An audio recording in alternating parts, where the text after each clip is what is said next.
you have, awesome sauce. If you have not, no worries. I actually have a template that I will post and send to you. So you can effectively get your scorecard situated. I'll even share a screen of a template so you can see how it looks and what you're actually going to be doing with your scorecard. When it comes to calculating your marketing budget, think about how much you want to spend and then 10x that.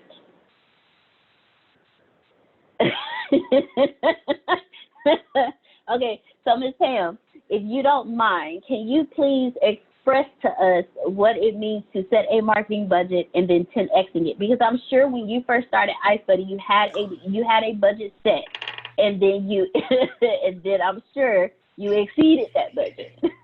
Yeah, when I first started Ice Buddy 14 years ago, my budget looked like the reverse of what it should be. I had this little bit for sales and marketing. Oh no, it's all about sales and marketing. It doesn't matter. You quickly learn it doesn't matter what product you have. If you don't tell the public you have it, and if you don't create a way for them to buy it. So everything about your business, whether it be a service business, a product business, has to be about the sales and marketing. The larger part of your budget, the biggest part, has to be about sales and marketing. As big as my production costs are, and mine are high because of the nature of my product and the engineers and the people with physics degrees, et cetera, and materials that have to be made. But second just to manufacturing, because I'm using name brand manufacturers, the next biggest line item in my budget is marketing. And that's where everybody should be, because you have to let the world know you have something to offer them. As Antonio always says, you got to come out of obscurity, and the way you come out of obscurity is you spend your money in the right places where that lets people know you are there and you're there to make a difference in their lives. Thank you very much. And ladies and gentlemen, if you have not gone on the Ice Buddy website or followed them in social media, do that, and you will see exactly what Miss Pam is talking about, because she is out there. And thank you so much, Miss Pam, for sharing that, because I know between you and Antonio, I can't even begin to imagine what your marketing budgets look like. I can't even begin to imagine. So, ladies and gentlemen, the next segment, Mr. Antonio T. Smith Jr. and Miss Lanita Hale will be leading the next one. So, Miss Lanita, if you're in the position to, can you please share your camera with us so we can see your beautiful smiling face and feel your wonderful energy? And while Miss Lanita is getting herself prepared, Mr. Smith, can you express to us as well the importance of having a marketing budget and then 10xing that marketing budget? Yeah, absolutely. I can do that. And I've brought a special guest. Get your mic for me. I brought a special guest on today's call. Lanita Hale is one of my clients, so to speak. So hopefully shoot her a text just in case she don't know how to operate all this here. Just in case, well, just something I want to show you all about today's class. So we're going to talk, because Deanna, get her straight so we can talk. If she can't show her cameras, that's fine, but we definitely need audio and stuff. Your marketing budget is very important. Grant Cardone is famous for letting all of you know that your biggest problem is obscurity. He didn't make it up, but he screams it loud from the mountaintops enough to where you can accredit him for saying it. I, too, will always tell you obscurity is your number one problem. I will even take it further and let you know that customer retention is not as important as customer service. I will tell you that. Many will disagree, but many will be incorrect.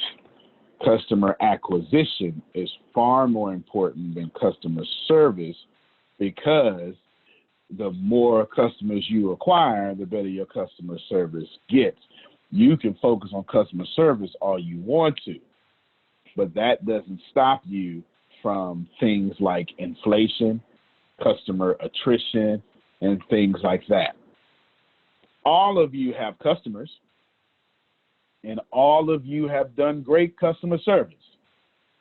And Jerome, we all know it didn't stop us from staying in the middle class. Now, come on, we gotta keep it real there.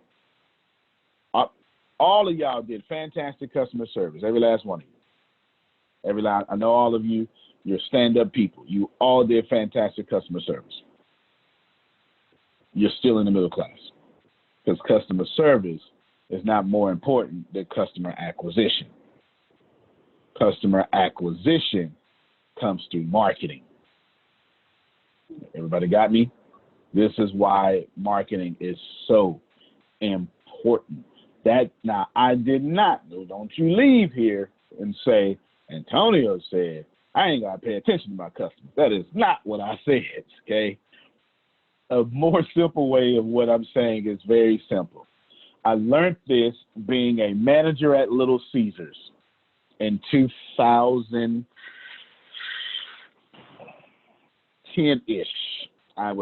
This was before I was store manager, but I was the assistant store manager. It's right before when they tell you I retired at 29, I retired from Little Caesars, y'all. Like I didn't retire from Bank of America partner, or VP. I didn't retire from a golden parachute. My passive income outweighed my expenses, and I never had to work anywhere again. That's what happened. Okay, that's what happened. In 2010, it was hard on the food industry because what happened in 2008? Anybody familiar? Anybody been in business? The issue with the cow. Okay, well, there was an issue with cow meat, but someone in business tell me that how 2008 will be remembered forever.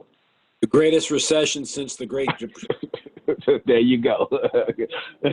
Yes. Well, you say 2008, there's nothing else to talk about. Right? I mean, everything else is like saying what happened September 11, 2001.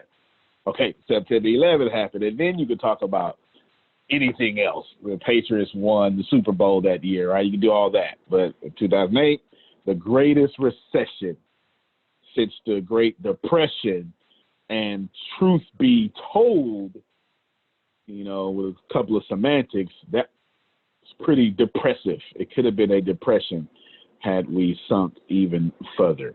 Now, in 2008, recession happened. Well, guess what happened when the recession happened, Pam Norris? Everything went up. So when you're selling pizza, you got to realize that cheese is a commodity. Cheese is so much of a commodity, they have a cheese watch. I'm serious. Because the price goes up and down every day, okay? Up and down every day. And there she is. I see your camera now. Good. The price goes up and down every day. And what happens is you don't know how much your food is going to cost, how much your stuff is going to cost, this, that, et cetera, right? Well, people got hurt so bad in the recession in the pizza industry, everyone went into save money mode. Every last one of them. Every last one. And Little Caesars fought a long time because they were known for the $5 price point. Okay? They were known for the $5 price point, and they wouldn't change it. Now, if you go to Little Caesars now, it ain't $5 no more, right? They had no choice. Inflation and the recession forced them, and they actually did it a couple of years too late. I was in the meetings because I want to be a store manager and one of the best in the Houston area. Nevertheless, here's the point. The point is everyone went into save money mode. And our store went from $25,000 a week we stayed at $25,000 a week. The problem is our expenses went up to $20,000 a week. Wow. So we went from $12,000 a week profit to Nothing, right? How many of you know in your own business right now what that feels like? I make money, but God dog it, as soon as I make it, it run right on out. I got to pay for something, okay? So good. So that is your explanation on that. Cool. Now I'm going to